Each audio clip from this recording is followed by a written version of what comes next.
The treatment will cost more than 100 with less than a 10% chance of recovery.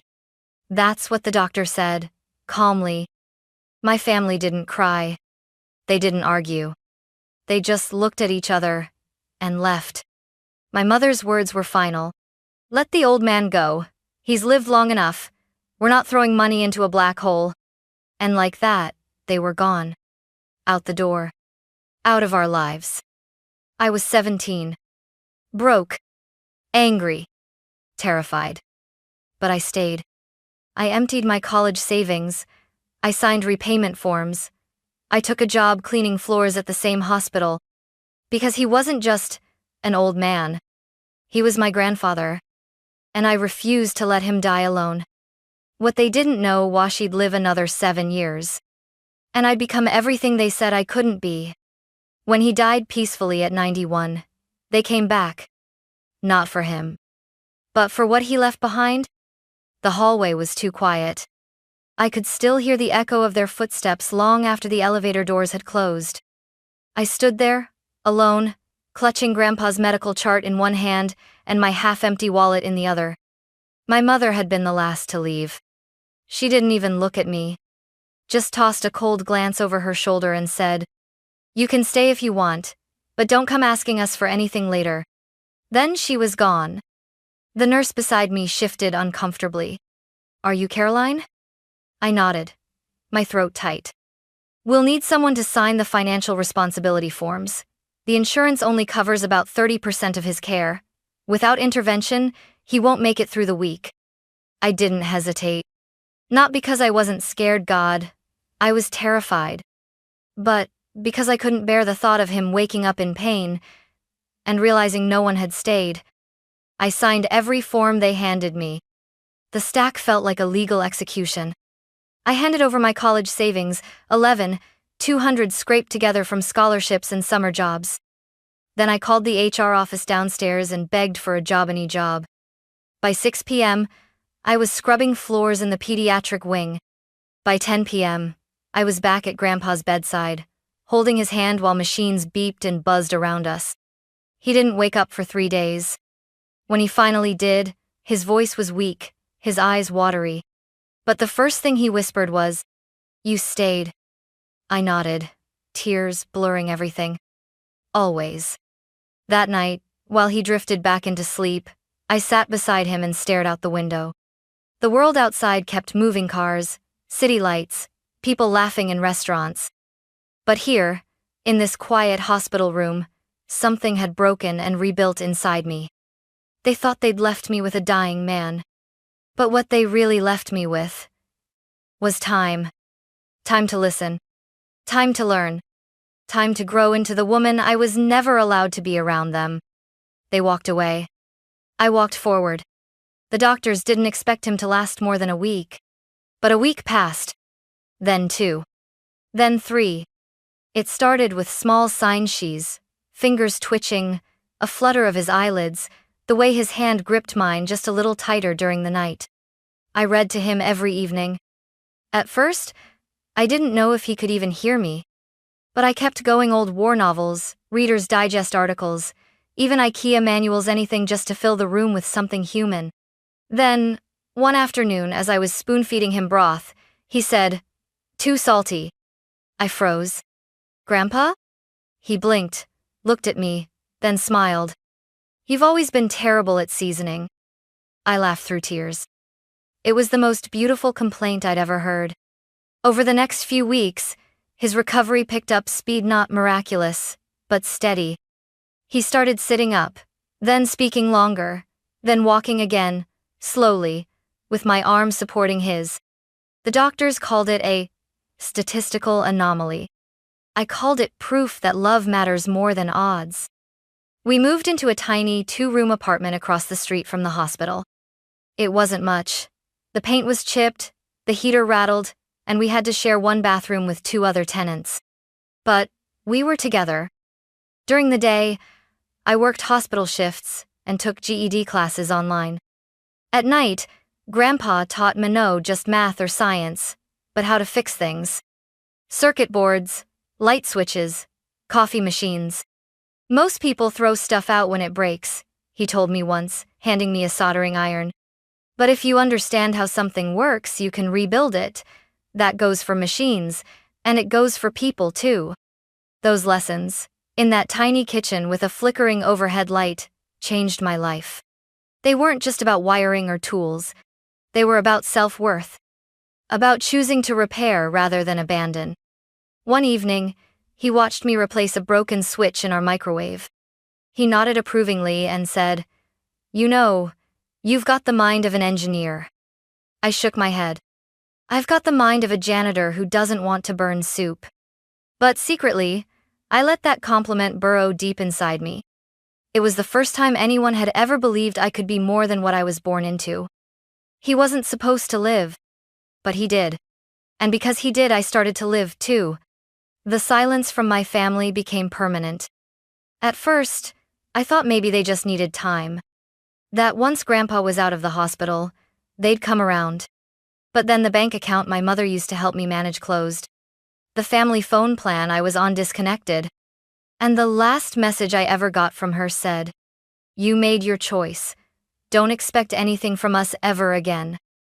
No explanation. No conversation. Just erased. I cried for days. Not just because it hurt, but because I knew they didn't even miss me. Not really. Grandpa saw it in my face even when I tried to smile. He never spoke badly of them. He just said, "Some people only know how to love when it's easy. You're not one of those people." Money got tight fast. I was working double shifts, cleaning the hospital at night and assisting at a supply desk during the day. I studied for my high school equivalency exams between mopping floors and folding scrubs. I skipped meals sometimes so Grandpa could have a better one. He hated that. So he made me a deal. He'd teach me everything he knew: mechanics, basic programming, blueprint reading if I promised to charge people for the work. By month 3, we had a shoebox full of cash labeled repair fund. By month 6, the neighbors were knocking, asking for help fixing appliances, rewiring lamps, even building backyard irrigation timers. We never advertised. But word spread. Caroline and her grandpa, they don't just fix things, they care. One night, while patching up an old toaster someone dropped off, Grandpa said, "You don't need their name to build your own." I looked at him. "Whose name?" He didn't answer, just kept twisting the wires into place. That was the night I realized. He knew exactly what he was preparing me for. Not revenge, not payback, but independence. A life beyond anyone else's permission. That year, I earned my GED. The following summer, I was accepted into a part-time tech program for women in STEM. I almost didn't apply. I didn't think I belonged. But Grandpa said, "The people who belong aren't the ones born into rooms. They're the ones who build doors." So I built mine. And I walked through it. 7 years. That's how long it's been since they walked away. 7 years since I signed hospital forms with shaking hands and a college fund I no longer had. 7 years since I became the girl who stayed. And in those 7 years, I became something more. I became Caroline Green. Not just the girl with a soldering iron and a mop, but a builder of systems, a fixer of what others threw away, a woman with a name that meant something beyond the family that abandoned her. It started in our garage. Grandpa and I built a prototype for an emergency fall sensor. Something simple, wearable, affordable. We tested it for months. Grandpa even fake fell around the kitchen just to help. We pitched the design to a local clinic. They loved it. Soon, we had our first tiny grant, then a second, then a small team of 2 interns who believed in the idea enough to work for coffee and hope. We named the project Safe Step. By year 5, we were registered as an LLC. By year 6, we had contracts with 3 elder care facilities in the state. And by year 7, our devices were protecting over 10,000 senior citizens. Grandpa became our advisor, our mascot, our favorite test subject. But more than anything, he was my anchor. Every decision, every late night, every design sketch taped to the wall, And he was there. He didn't always say much, but when he did, it mattered. Success means nothing if it makes you forget who you are. The local paper ran a story on us one winter. From hospital janitor to CEO, the woman who built her future from a broken past. I didn't send it to my mother. I didn't need to. The story made its way around town, around extended family, around everyone who once said I was wasting my life on a man already dying. I didn't gloat. I didn't call. I didn't respond to the cousin who emailed, "Hey, long time have you been?" Because I knew something they didn't. My name didn't come from them. It came from every night I didn't quit. From every screw I turned. Every bill I scraped to pay. Every word Grandpa whispered when I didn't think I could do it. He was 91 when his health began to fail again. Slower this time. Gentler. He still drank his morning coffee. Still gave me feedback on my code. Still smiled when I walked into the room. But we both knew. This time, he wasn't going to recover. And for the first time in years, I was the one who didn't want to let go. He passed away on a Tuesday morning. The light outside was soft like the world already knew it needed to be gentle. I found him in his chair by the window, the one he always called his thinking spot. A closed book in his lap. A half-drunk cup of tea by his side. And a faint smile still resting on his face. No machines. No chaos. Just peace. I held his hand for a long time before I could even call the hospice nurse. Not because I didn't know what to do, but because I wasn't ready to live in a world without his voice. The funeral was small, just like he wanted. No flowers. No grand speeches. Just neighbors, a few colleagues from our early Safe Step days, and the nurse who once said he was the kindest patient she'd ever met. I was standing at the edge of the churchyard, thanking people as they left, when I heard the sound of heels on gravel. Expensive ones. I turned and froze. There they were. My mother. My uncle, and his wife. My cousin in a sleek black suit like he was walking into a stockholder meeting. They looked around like they were tourists at someone else's grief. My mother opened her arms, as if the past 7 years hadn't happened. "Caroline, sweetheart, you've grown into such a woman." I didn't move. Didn't speak. She tried again. "I know things got messy back then, but we're still family, and your grandfather, he would have wanted us to be together for this." I wanted to laugh. To scream. To ask if she remembered leaving me in that hallway like a used tissue. But I didn't. I just nodded toward the chapel. "He's inside. You have 5 minutes." After the service, as I was gathering programs and quietly folding the donation slips for our new elder care grant, she came up beside me again, this time with that tight smile I remembered from every passive-aggressive birthday dinner. "So, about the estate," she said lightly. "We assume there's a will.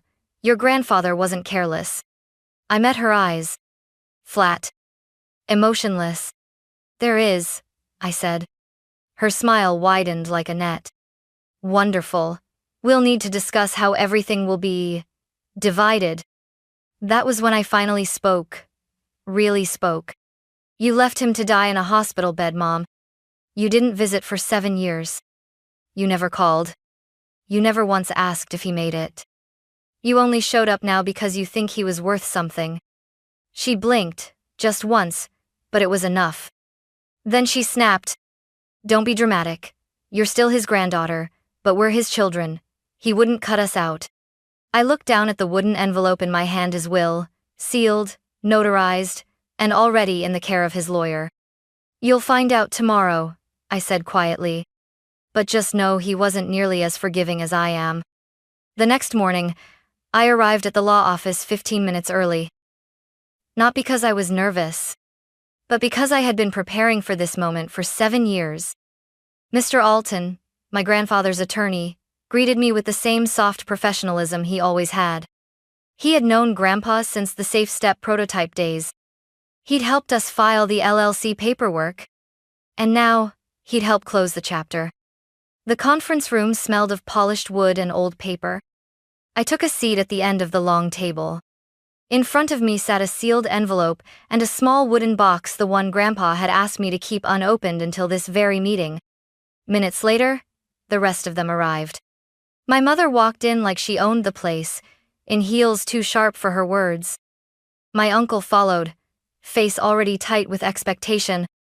My cousin sat across from me, smirking like he was already spending the inheritance. No one said hello. Mr. Alton cleared his throat and began. This is the last will and testament of Walter H. Green. Dated, notarized, and confirmed on his 90th birthday. He paused, then looked at me. Miss Caroline, would you please open the box now? I nodded and lifted the lid. Inside was my grandfather's pocket watch. The one he used to wind every morning at 7:00 a.m. Tucked beneath it was a flash drive and a folded note. I slid the drive toward Mr. Alton. He plugged it into a small monitor. The screen lit up with Grandpa's weathered face. His voice filled the room, soft and steady. If you're hearing this, I've already left this world. And if the people I think are in this room are actually here, well, I'm not surprised. My mother shifted uncomfortably. My cousin looked at the ceiling. Let me make this simple, Grandpa continued. I, Walter Green, leave the entirety of my estate, including safe step shares, real estate assets, personal accounts, and intellectual property, to my granddaughter, Caroline Green. Everything. My uncle's jaw dropped. My mother leaned forward, furious. This isn't legal. He must have been manipulated. She was with him every day. Who knows what she told him to turn him against us? Mr. Alton held up a notarized form. Mr. Green completed a cognitive evaluation 2 weeks before this recording. Full mental capacity confirmed. No coercion. No revision needed. My cousin stood up.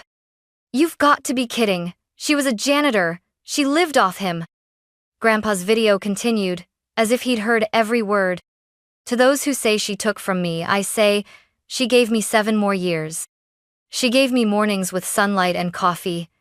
She gave me meaning. You gave me silence. You left me to die because I was inconvenient. She stayed and built something. Not just a company, a life. My mother's face paled. I stayed silent. Mr. Alton folded the will with clinical precision. There are no alternate beneficiaries. No contest clause is included. Any legal challenge will void your right to inherit anything. Walter Green's wishes are absolute. Caroline Green is the sole heir. No one said a word. Not really. There was only the quiet hum of air conditioning, and the sound of a legacy being taken away from those who thought they were entitled to it. As they left, one by one, my mother looked at me for the first time with something that almost resembled fear. But I didn't flinch. Because now she knew. I wasn't the girl they abandoned. I was the woman he chose. They didn't leave quietly. The moment the law office doors closed behind us, my mother spun toward me, voice low and venomous. You think this makes you better than us? You manipulated an old man on his deathbed and tricked him into signing everything over. I stared at her, this woman who once told me I was wasting my life on a man who wouldn't make it through the night. Now she stood inches from me, furious not because she'd lost a father, but because she'd lost the money he left behind. You left him, I said calmly. You left both of us, and for 7 years, you never once called to ask if he'd even survived. My uncle stepped in, his voice forceful. We're his children, Caroline. You don't get to erase that. I turned to him. And what exactly did that title mean to you? A duty? A bond? Or just a birthright you thought guaranteed a payday? He clenched his fists, like words weren't cutting deep enough. We can challenge the will, my cousin snapped. We'll go public. We'll tell the press you manipulated a dying man with dementia. I smiled, not because I was amused, but because I was ready. Go ahead, I said. And I'll release the full unedited footage of Grandpa's testimony, his medical evaluations, his daily journals. I'll publish his handwritten letters about what each of you died or didn't do when he needed you most. Let the world see the kind of family you really were. They were silent. But I wasn't finished. I reached into my bag and pulled out one last envelope. This, I said, handing it to my mother, was written by him a month before he passed. It's not legal, it's personal. She hesitated, then opened it. 3 words, handwritten in Grandpa's sharp, steady script. You walked away. Her hands trembled. She crushed the note in her palm like paper could erase shame. For the first time, she didn't speak. Not a curse. Not a plea. Just silence. And that silence said everything. I turned to leave, but paused at the door. You lost the inheritance, I said without turning back. But worse than that, you lost him. And the truth is, you lost him long before he died. I didn't take anything from you. You gave it all up the day you chose convenience over love. They watched me walk out into the sunlight. And for the first time in my life, I didn't feel small beneath their gaze. I felt whole. Not because I had won, but because I had survived, because I had stayed, because I had built something beautiful from the ashes they left behind. And because, in the end, he chose Minot just with his will, but with his time, his trust, and the quiet, unwavering love of a man who saw value in the very person they once abandoned. 6 months later, the house was quieter than ever, but not lonely. I kept the kettle he loved, the chair by the window, and the pocket watch, which I still wound at 7:00 a.m., each morning like a ritual, like a promise. But what I did next wasn't about mourning. It was about building. I used a portion of the inheritance to launch the Green Foundation, named not just for Grandpa's surname, but for the man who grew hope out of neglect. The mission was simple: to provide technical training and emotional support to teens and elderly individuals who had been abandoned just like we had been. We started small: 3 laptops, 2 folding tables, and a rented room in a community center. But the day our first student built her own basic fall detection device and shouted, "It actually works!" I felt something click in my chest. That joy, that spark, that was him living on. A year later, we opened our first permanent workshop space. 5 years after that, one of our scholarship recipients became a lead developer at SafeStep. And when she invited me to her graduation, she said, "I never had a real family, but your foundation made me feel like I mattered." I gave her Grandpa's favorite wrench, the one he always said fixed more than circuits. "You do matter," I told her. "And don't ever let anyone make you forget that." I still live in the same house. The company is bigger now, but my life is still simple. No lavish mansions, no flashy cars, just purpose and peace. Because I know what wealth really is. It's the extra 7 years I got with him. It's the lives I've helped repair. It's the girl I used to be, and the woman I became because I stayed when no one else would. Sometimes I think about the day they left us at the hospital, about how broken I felt. And then I look at what came from that moment. Not bitterness, but belonging. Not revenge, but restoration. Not inheritance, but legacy. Tonight, I'll wind the pocket watch again. And one day, when I know someone else is ready, I'll pass it on. Not because it's valuable, but because it carries everything that matters. And I'll say what he once told me. You stayed. You built. And now, it's yours.